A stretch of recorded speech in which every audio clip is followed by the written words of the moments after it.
Mrs. Odenawa Pikin, the original Congarist. Agosia Maguro, Manu Nirogoya, international boy, Ijel Koga, Garagara, Tulugo, Jakaliar, South Africa, Senegal, I ain't a Rebecca Gaff,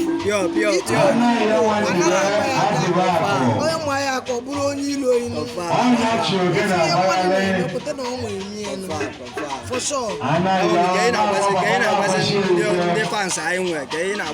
If I was we greet them or we love them all. God will promote them as they are promoting us. As they love us, God loves them most. So I pray whatever they are doing, there must be open door. It's a must. God must open doors. They are blessed in Jesus' name. Odenawa Pikin.